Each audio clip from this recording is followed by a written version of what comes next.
I didn't know really anybody with my disease.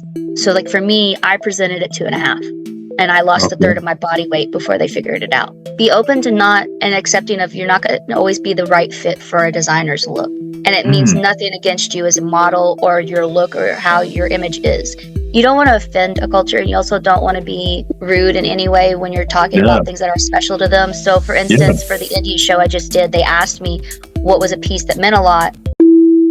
Influencer Insight shares the battles, stories, successes of models, influencers, and entrepreneurs as they find the balance of being influential leaders today while creating long-lasting impact for the future. Hello, everybody. Welcome back to another session of Influencer Insights, where I have Nikki Harper on, and she's from Kentucky, where it's Memorial Day weekend. This weekend, we're catching her right between going to the lake and being outside. So we appreciate Nikki taking some time this morning to share with us all about the things she's got going on. She's an artist and busy in fashion design, and so I think she does some modeling on the side a little bit there as well. So she's well-rounded and definitely somebody that you're going to get a lot of insights on as we hear about her story this morning. So welcome, Nikki.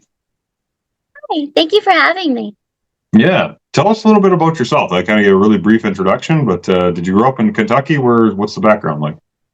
I was born and raised here in Kentucky. I am the second generation to be born here. My mom was the first generation of her family to be born in Kentucky. Everybody else from Tennessee. But my dad's side's born and raised here, so we're Kentuckians through and through. Nice. But I am also a artist and teacher. I teach the kiddos and people in my community, and I do different art styles with them through my shop.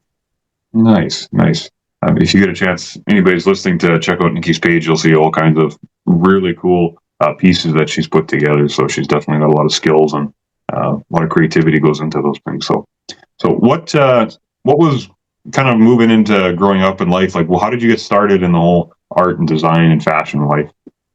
So it's kind of crazy how I got into all of this, because I actually didn't study it. I didn't do this stuff as a child. I didn't even know how to embroider more than a year ago. Sure. So I actually started pageantry before I ever got into any of this, and it was kind of on a whim. It was a Halloween themed pageant, and one of my bridesmaids was like, "Hey, you need a fun win this weekend. Let's go to this pageant." And we'd forgotten about it 3 hours prior to the event, actually. And so we just threw our things together because we like Ren fairs and cosplay. So we kind of had it in the bag. Models, join us on Facebook in our group where we've got all kinds of support and training you need to become a better model today. Check the link in the description. Yeah. And I won a crown, and it introduced me into my first pageant, which then got me into New York Fashion Week. And when I started in New York Fashion Week, I've actually been a model multiple times in New York Fashion Week for multiple designers and productions at this point. And once I started modeling, I figured out that I liked designing as well, because I've always had a creative streak. And I actually didn't go to school or anything for art or fashion. I went for anthropology and criminal justice. So that's my undergrad and my master's. Right? I get to use the anthropology in the design because I do a lot of anthropologically inspired pieces. So I have hand embroidered pieces that are from Egypt to Madagascar to Chicago to I actually am getting ready to do an entire line of Chicago and then the elements. But I started it and I didn't kind of look back. I've just been going full steam ahead at this point. What was the first piece that you bought? Do you remember? As a designer or a model? Let's say it was a designer. As a designer, the first piece I did was actually a mandala. It's a multicolored blacklight mandala that I turned into a pillow. Cool. Wow. It was my learning test for learning how to embroider, and then I figured out I don't like following patterns, so I literally don't follow patterns when I actually embroider. I just follow a picture for guidance. Wow. So every piece is unique all on its own, and so. Very much so. Cool. Go back to the modeling for a second. Like, tell us a little bit more about getting into that pageant. Was that just like something you decided you wanted to do, or was it? I have always wanted to model. I was never allowed to model as a child because I had to focus on my health and surviving. And so we were in and out of the hospitals more than I was even in school. And so I have actually, this is the healthiest I've ever been in my life since I started modeling and riding my motorcycle. So Nice. I feel like the two together are my win-win. And so once I started going to New York, I hadn't looked back, honestly. I started reaching out and networking myself to people in my local areas and states around me. And that's how I found my different production houses that I love and swear by now. Sure. And the New York piece, was that just something you were like, I'm going to do this, or did you? I felt like it was a rite of passage as a model. And so I've modeled more than I've designed in New York. And my returns to New York are going to be limited at this point. And when I do return, there'll be interactive art showcases when I do return. Okay. So how many trips to New York how many times have you walked in Fashion Week? 4 or 5 seasons now. Okay. Very cool. Everything's kind of blurred together because I have not stopped since I started. Okay. And so, this past year has been a showcase with a turnaround time between each showcase of 4 to 8 weeks max. Wow. Between each showcase. And I've designed brand new pieces for each showcase. Time just flies. It does. Everything's a blur. Everything's a blur. Well, that's okay. A lot of people have got some big dreams in that space, so it's hard to get that going. So you definitely are on a good runway, pardon the pun, just out of the gate, but with being able to make those connections in New York and then use that in your own design work as well, right? So. Well, the production houses that I love the most actually aren't even in New York most of the time. They'll go to New York occasionally, but they actually showcase more in the South than they do anywhere. Is that right, eh? Really? What cities where do you like to go out of? Chicago, Nashville, Pigeon Forge. We go to Gulfport, Mississippi. We go to Florida if we're asked to. I haven't done Swim Week officially as a designer yet, but I'm working myself up to it. Sure. Just because I take on a lot. Yeah. Can only do so much. Yeah, exactly. You really can. And I feel like this summer's already packed full for me, it feels like. Do you mind giving us a look into your schedule? I can't talk about a big portion of the July event, but it's going to be really cool. And it's going to be my first time as a person on a music video. That's all I can say so far, other than what the producer allows us to post. But I have multiple roles in it, so I'm very excited. And then for other part of the summer is going to be June, which is Chicago, and that's one of my big showcases with Model Icon with Sherry Gearhart, and she's absolutely amazing. She's actually where I got my start as a designer. Oh, is that right? Cool. And yes, I showcased for her my first time in Chicago. Okay. This will be my 3rd season as a designer with her, and my 4th time as a model with her. Nice. Very cool. What, I guess, where are you planning on taking this thing? Are you just going to keep letting things come to your lap, or do you have? So the 2 productions that I work with are Sherry Gearhart and Victoria Henley from America's Next Top Model. Okay. And I actually just was at her showcase, Victoria's, this past weekend, and I won top designer. Very cool. Yeah, I was pretty stoked. And so with those, I usually like to create new showcase pieces for each of them. And I will actually talk to the producers and ask them what theme they want me to design my pieces around. Yes. And so that's why I think I want to actually continue making custom themed pieces. And then I also do custom orders. So all of my pieces are unique and one of a kind. And even if I do the same design per se, I don't do the same colorations. I don't do the same threadings. I don't even do the same pattern most of the time for the stitching. Right. Okay. Wow. So unique in every piece, but that's a lot of effort to just thought put in that. So that's impressive. It is. So one of the pieces that just sold this past weekend was for one of my models that's for my brand. And she wore a fully satin stitched beagle.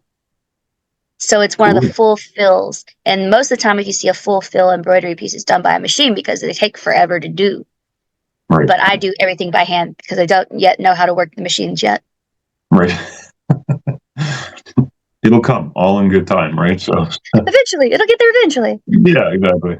And I mean, you're doing a lot of things, so it's not like it's good to have some help around too, right? That can do some of those other pieces. My husband actually likes working with the machines. And so he understands all of that. He's like an IT guru. He understands all of it. And I'm over here like, just give me a written planner and a needle. Yeah. I'm good. Wow. You definitely need a team, no matter what you do with anything, right? It takes a lot of You people do. to make I things tell happen. all the littles I teach that it takes a village. Yes, yeah, absolutely. So modeling, have you done anything beside Fashion Week? Do you do some shoots just in between, or have you walked in other shows, or? I have done all types of shows and productions, and I've modeled for editorial style shoots with all types of people. So I've worked really heavily with Supermodels Unlimited with their photography teams. And that's Oh, actually where I got my first official really nice editorial shots was from SU. And then okay, I've worked with AVA, which is an India fashion production that works out okay. of Nashville. And they also go to New York occasionally. But I was actually a designer for them 4 weeks ago. And I did an entire line inspired by India. So everything from the Wow. Taj Mahal, from the Shiva statue, and on. Right. And I also have worked with local places, little charity events. Yeah. I'm working tirelessly to see if I can secure a Derby fashion show because I am going to be designing a line of Derby hats and fascinators for next year. Since I'm Kentucky, Derby's our thing. And Hmm. I'm going to donate half of them to the COSAIR for Kids Hats On for Healing event where we raise money for homeless kids in Kentucky. Cool.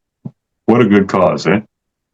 It's really, really fun. I really enjoyed working it last year. And so me and my husband are going to go back actually. Nice, nice, very good. Oh no, lots of very exciting things to do. There must be. I'm just thinking. You're talking about designing for pieces that are represented in different countries and stuff like that. There must be a lot of like research that you have to do about that country and that area when you're going into these things, right? Because how do you make that Yes. authentic? So You don't want to offend a culture and you also don't want to be rude in any way when you're talking yeah, about things that are special to them. So for yeah, instance, for the Indian show I just did, they asked me what was a piece that meant a lot. And told them, I said, the Diwali festival piece that I did, because the Diwali festival for India is their biggest festival. They okay. celebrate it. There's big to-dos. They make altars, everything for it. And so Wow, they were impressed that I actually took time to do that. And I yeah, told them, I said, as an anthropologist, because that is my undergrad, I said, I believe you should actually appreciate culture and take time to learn the person's culture, because then if you're actually wanting to dip your foot in it, so to speak, and experience it, then you're not doing it in a way that's going to be derogatory or mean. You're doing it in a way that further promotes their culture, and then you can bond further with people. And that's my favorite yeah. thing. I like bonding with people. Well, yeah, for sure. However, you can make those connections with others, right? So And that's how you keep those relationships, because they remember you if you create a bond. right. I'm only gonna anchor a guest here, but I'm assuming that that's probably a help in finding all of the connections and the things that you've been able to do in your career is probably building those connections with others, right? So It is. I tell everybody that I got it from my dad and my papa, because okay, I have their personality styles. My dad was the person who we stood in line for a ride at an amusement park. We knew that person's entire life history next to us before we got on that ride because we were talkers. And then yeah, my papa, he was a businessman. He owned his own LLC. So he okay, taught me how to interact with all types of people, no matter what their background or history or their religion or anything like that. Like he taught me how to just hmm, interact and treat people like people, because that's right, exactly what it should be. connecting. Cool. What's one of the highlights that Papa taught you? Probably to not judge a book by its cover, because Mm, he worked with a lot of blue collar and he worked with a lot of people from all types of walks of life. Where yeah. he worked on semis, he was a semi shop, body repair shop in Lexington, Kentucky. And he was one of Oh, the cool. ones that people came from all over the country to, because he was Yeah, that good. And he knew that so too. he knew how to talk to people and how to treat people like nice. And so that's why his workers were loyal to a fault. And they were amazing people. If I ever needed help when I walked into the shop, they helped me. So Wow. it was a good time. I loved it. Yeah, no, that's cool, and what a great legacy for him to leave too, right? For everybody, that's Oh yeah. He was my biggest cheerleader. And so when he passed, I actually did my first carve in the shop, which was a fully wood round carved Egyptian hieroglyphs. Because okay. he's who took me to the museums and all of the exhibits at the horse park and all the different Yeah. places in Lexington. So Oh wow, that's super special. it was a lot of fun growing up. Yeah, no kidding. That's pretty cool. Do you have other siblings that are in your I realm? have Or? one sibling. My mom and my dad, they had a son before me, and he lives Okay. in Lexington with his family. But we live down here. Actually, me and my husband, we moved in with my parents when my mamaw started getting progressive with her illness and everything. She had really bad dementia before she passed. And so she moved in here with us. And so we were like, well, we're just going to help you all take care of her because that seems like to Yeah. be the best option. Cool. Cool. Family is so important. It doesn't matter what stage of life you're in. Sometimes it changes why you need them, but but it's so Exactly. important. It really does. Yeah. I told my parents, I was like, look, the point where we move out isn't because we're going to be leaving you guys. It's because the roles are going to reverse and you guys are going to come live with us. So, because we're not going to ever put you all in a home. I can't do that. I refuse to ever put, wouldn't let Mamo go into a home for that exact same reason. So, For sure. Yeah. No, that's totally fair. No, that's super special. You guys can have that bond together. So we do a lot of stuff together as a family. yeah. Go to Yeah. the lake. We talked about So actually, we have all been on TV as a family. On Kentucky Education Television, they had a Kentucky a Field show, and we did archery as a family. And so when we were at one of the archery shoots, because I was a competition archer, Tim Farmer, the man who ran the show, walked up to us because it was his shoot, and he goes, "You're a family of archers," and we go, "Yes, we are." And he goes, "Can we follow you guys and like record y'all? Because this doesn't happen." And we're like, "Well, yeah, okay. Tickle my fancy. All right, come on." And it was a good time. And so, yeah, we ride motorcycles together, everything. We each all have our own motorcycles, actually. Oh, really? Okay. You're the whole crew going down the highway. So yeah. Very cool. If you see unicorns going down the road in Kentucky, it's just me. Yeah. Very cool. No, that's super special and stuff that you guys will bond with and probably bring other members in the family a part of. And that makes a pretty good culture. We have a group we ride with. Okay. Yeah, it's fun. Cool. Thinking about modeling, when you got started, you walk in a pageant show and it's kind of a little bit of expectation. You kind of know what you're getting into and stuff like that, right? But when you start shooting alongside or maybe in your design work and you're bringing people in, what are some things that people should be expecting or what should they be doing to, build that model skill and work with other people? What are some good ways of doing that? So you should be always open to critique and instruction, because I've met models that have been in the business for years and years, and they've worked with all the big names to having their own branding. And they still say they have to be open to instruction and critique because your body modifies. Your body modifies, you age, and different joints and ways you move aren't the same. You have to learn new techniques and critiques, and you have to be open to that. And just because you've walked one time in New York Fashion Week doesn't mean you've learned everything. It's very far in between, when there's literally model books that exist that are this big just for posing. So there's stuff you should always be open to learning, and you should also be open to not and accepting of you're not going to always be the right fit for a designer's look. And it means nothing against you as a model or your look or how your image is. It has to do with the design itself. Right. Curious to dive into that as a designer. Have you auditioned a model and you're like, I might use this person some point, or I really like this person's look, but it's just not for what I'm doing today? Yes, I have, actually. I've had models that they were either too skinny for what the design itself was going for, or the design itself just truly didn't fit them because of their sizings. Or I've had it to where a model doesn't feel comfortable in the design because it might be a little too more revealing than they're okay with, which I'm totally chill with that. I have no problem anytime a model feels uncomfortable. I'm like, I want you all to feel comfortable because I think it shows in the photos. That's right. Yeah. And honestly, the best thing to do right before the show is to just kind of go into your own little headset. It's not a competition. It's not something that should be cutthroat. There should be some sorts of camaraderie when you're backstage. Right. Because if you don't have that, then when you need somebody to zip you and you're in a bind, or you're having trouble get your shoe on because your nerves are getting to you, you don't have that. It's not going to work. Yeah, exactly. So mom always taught me to just be kind to people and people be kind back. So it's kind of what we do. What do you do backstage to kind of build that rapport with others that are hanging out back there? Every show I go to, I get told I'm the hype woman because I'm the person backstage telling all the noobs, hey, no, you got this. Don't worry. Just go into your mindset, breathe, tell yourself you're a pretty palm tree. Yeah, pretty palm tree. I like that.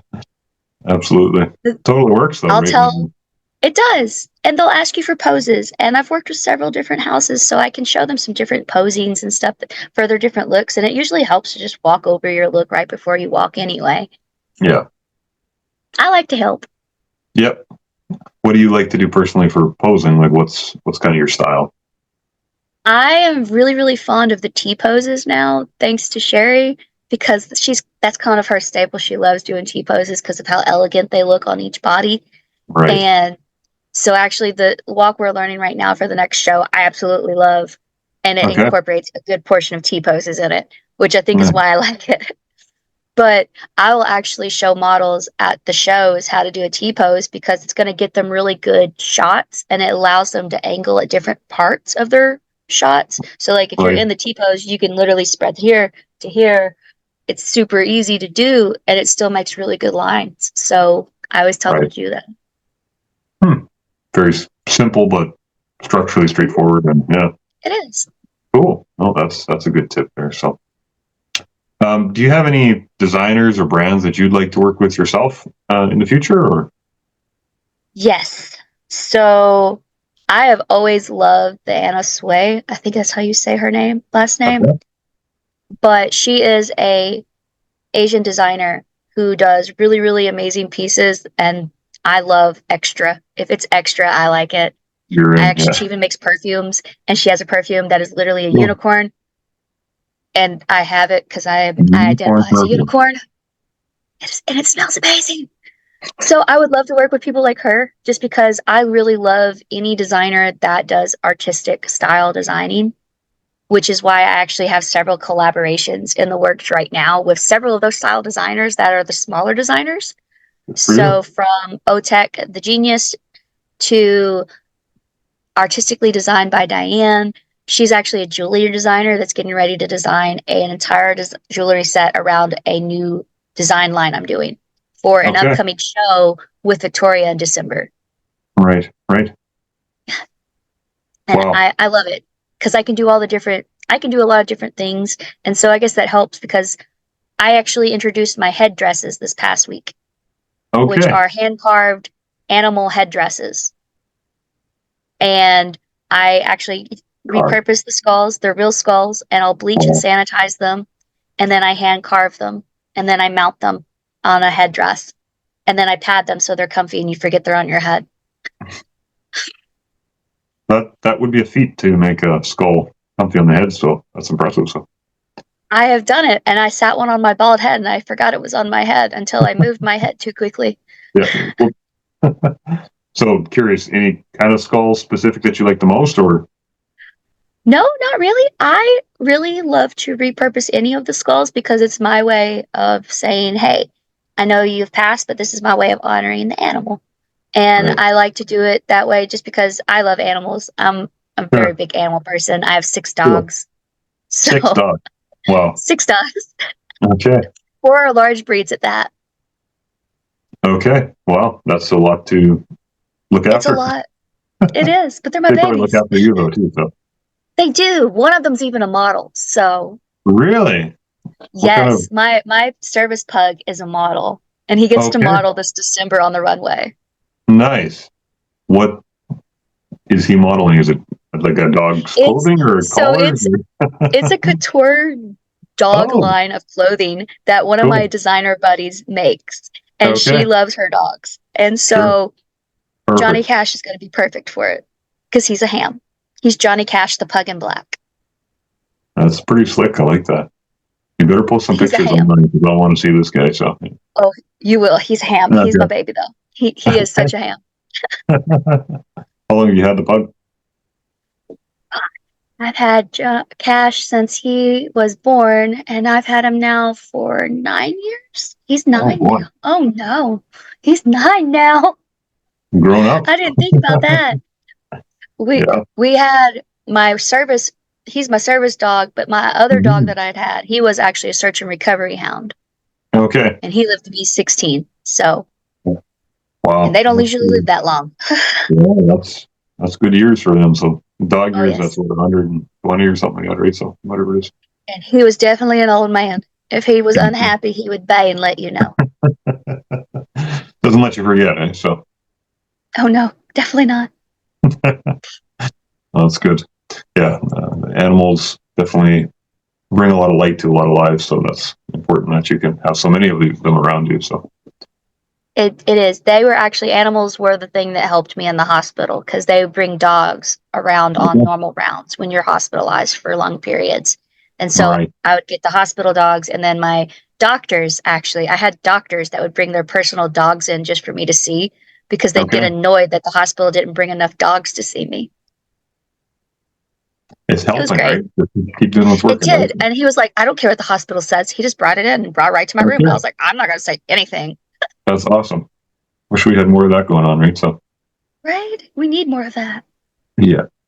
Do you mind now that you mentioned the hospital thing? What happened to you, or sharing? So I was born with a really rare autoimmune disorder. It's called APS-1 or Okay. APSID. The short term is autoimmune polyglandular syndrome, but essentially we build antibodies against ourselves. And so everything from our parathyroids and stuff do not work. Yeah. And it encompasses multiple different parts of our bodies. So our lungs get affected, our hearts, everything essentially gets affected in the end. And the NIH up in Bethesda, Maryland is where we get studied. We have actually an ongoing study there. And they're actually the only reason our lungs, the younger people's lungs, like mine and such, are safe now because they were able to figure out what was causing the lung issue and a treatment plan. Because if we didn't get the treatment plan, we lose our lungs. They become sclerotic and we'll lose My them. goodness. And so we have to get chemo whenever they become flared to put it back in its spot. But it's not Wow. cancer, which really confuses people when you're bald Yeah. and you say you get chemo, but you don't have cancer. Right. Right. It's a whole conversation in itself to explain that one.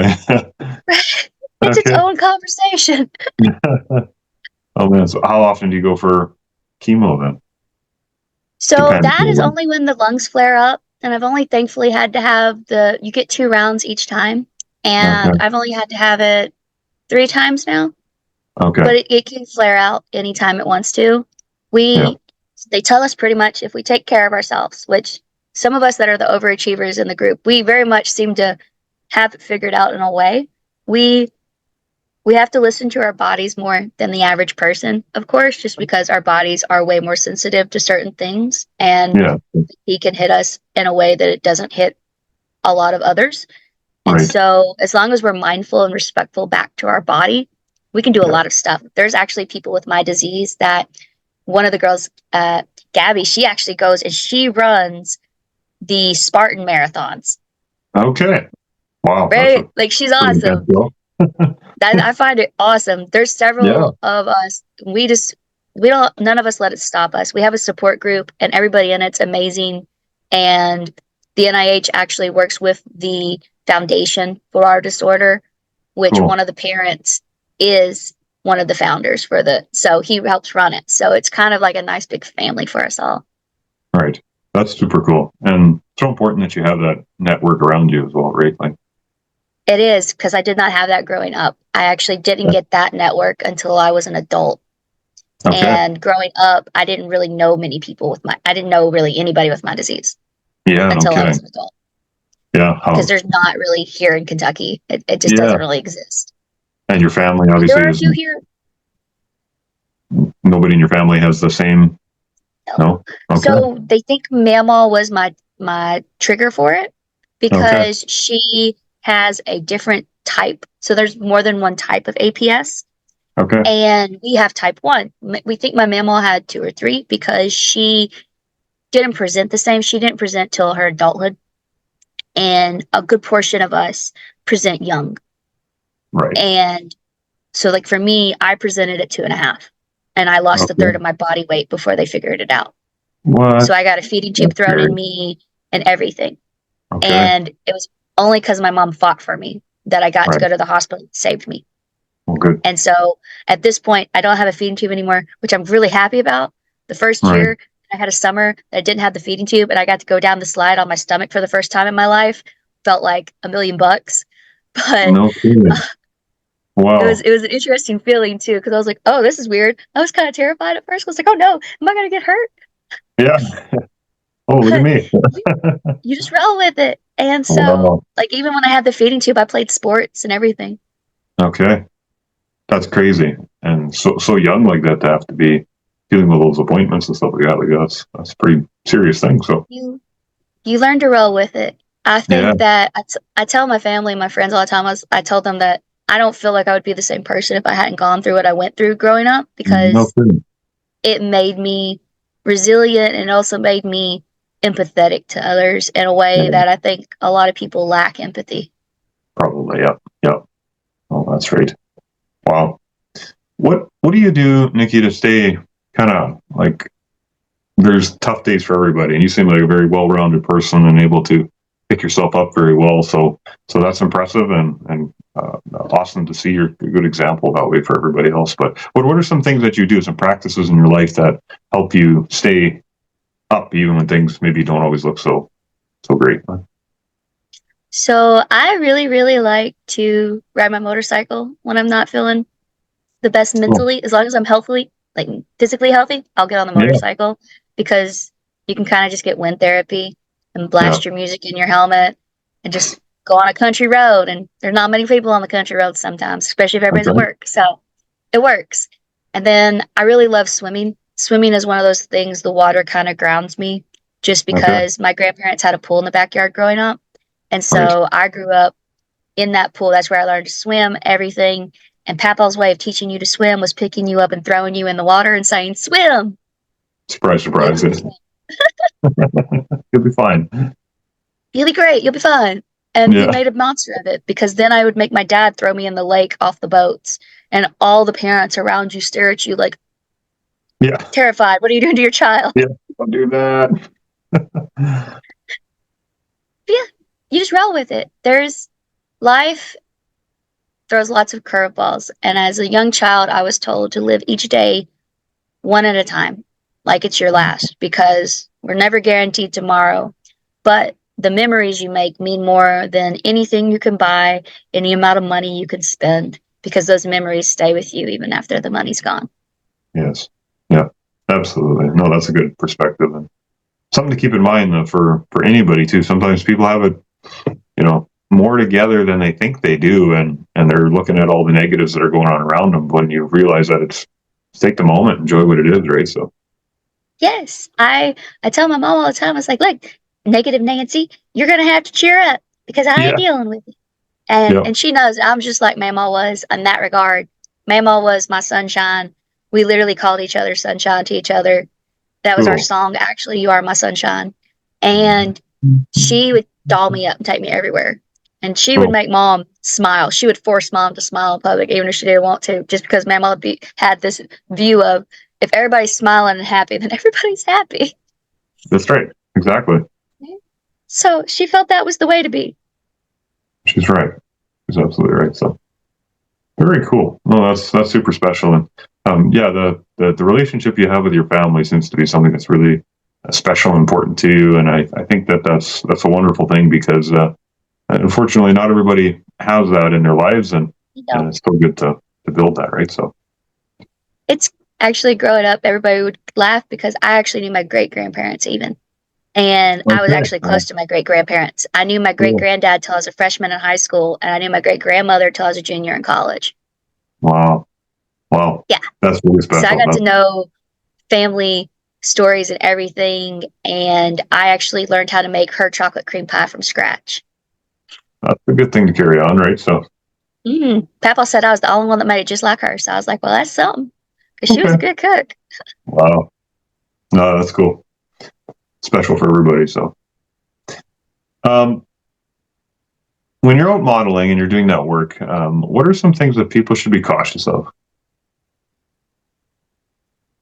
Don't believe everything you hear. Ooh, there's a good one. A lot of people will talk you up. And there's some people out there that are the one-up type styles where they'll try to one-up you even if it's not true. And they don't give you the full details of how they got to there or what the outcome of that event was either. And they don't tell you the full story. So just don't believe everything. Take time to research anything that's presented to you. If someone offers you, like I offer models all the time, introductions to my different producers, because I love to recommend people to these shows, especially if they're going to put that effort and that work into it. Like that's my thing, like put that effort and work into it, because that's what's going to get you those referrals, and that's what's going to get you seen by other designers and production houses. And with that, I tell them to just be genuine to themselves, because that's what you have to be. There's a lot of fakeness in the world, and you have to learn how to kind of muddle through it. No, that's right. Yeah, it's sad that there's so much people trying to put on a face all the time or taking advantage of others, but it's just the way the world works, right? So, and it's in every different walk of your life too. Like that's the thing. Like you're gonna meet people like that in every avenue of your life. You just have to learn how to see the signs. Yes. Well, that makes sense. I like that. What's one of the best parts about designing and modeling? Honestly, getting to meet the different people. I love truly meeting people. I'm a talker, if you can't tell. And it's a true thing from my family. And Mama and Papa traveled the world, and I always wanted to be like them in that regard. And from that, I never met a stranger. I've never not been able to hold a conversation with somebody. They used to make the joke that I could talk to a wall. Well, it became true when I got hospitalized once, because I was so out of it that I argued with my own reflection in the window, and my mom was the witness, and she goes, "You argued for a good 30 minutes. Do you know that?" And I was like, "I have no recollection of this, but thank you for telling me." She's like, "You are really adamantly fat." That's good to know. Thanks. Glad you told me that, eh? Well, probably good she just let you go at it with yourself for a while anyway, because you probably did some internal work there somewhere, right? So, She said that there was no point in intervening, so she just sat back and laughed. And I was like, feels like family camaraderie. Yeah, thanks, Mom, man. That's funny. Good memory. Where, I don't know, where would you like to go travel in the world? You mentioned that you've seen some of the world. Where's some place you'd like to get to? That I really, really want to go to the Cayman Islands. My grandparents talked about the Cayman Islands and the diving waters there, because they would travel with friends. They always emphasize, if you're going to travel with friends, because it makes it more fun. That's a good idea. They were scuba dive. Well, Papa was a scuba diver. My mama didn't mess with the water. I scuba dive as well. And so I wanted to go and scuba dive some of the different waters he got to my entire life, from the Cayman Islands to Greece. He actually dove off of those waters. He's dove everywhere he's gone. The place I would like to go scuba dive the most, though, is in South Asia. It's Truk Lagoon. It is the diving mecca. And it's all of the sunken ships and planes and the remains from the war are left down there as kind of a macabre museum. And the thing is, you can go scuba dive that, and you get to actually go through some of the different things and see the actual remnants of the war. The only rule is you're not allowed to touch anything, because if you touch something and you bring that up, they will arrest you and you will be imprisoned. All right. Just don't mess with it. Just look. Pictures only-ish, right? So exactly. Don't touch. Just no touchies. Cool. No, that sounds like a good trip. Definitely something to aim for. So. Cool. Next couple of years, what are some other ambitions? I know you've got a fairly full schedule this summer, but are you going back to Fashion Week? Or are you going Paris or anything else on this? I do plan to return to New York. And when I do return, it's going to be an interactive Fae line. So it's going to be Fae battle armor, which will have hand-carved and hand-done outfits and headdresses with it. Sweet. And then I'm debating if I can go to a country that I would like to go to and show. I'd prefer to go somewhere like Tokyo. Ooh. I have wanted to go to Tokyo's Fashion Week for a really long time just because their fashion very much fits my aesthetic and everything. Okay.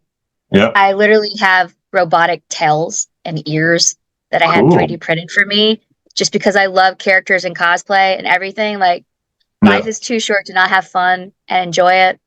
And so I feel like Japan would be really, really fun. And the food probably be really good because everybody that I follow that's an urban explorer loves going to Tokyo and Japan. It's like amazing food. Yeah.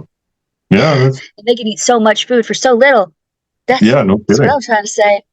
I'm a foodie. Like, food is one of the main reasons to travel somewhere. If we go on a motorcycle ride, we end it with food.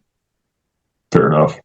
A friend of mine told me that traveling, the same thing as you. He just said you can gauge how good a trip was by how good the food was. I'm like, well, that's pretty fair. So yeah. If you don't have good food, then you were miserable the whole time. You Like, missed the whole thing. So yeah. I get it. I get it completely. Oh, we're on the same page. They got good food. So something I want to touch on.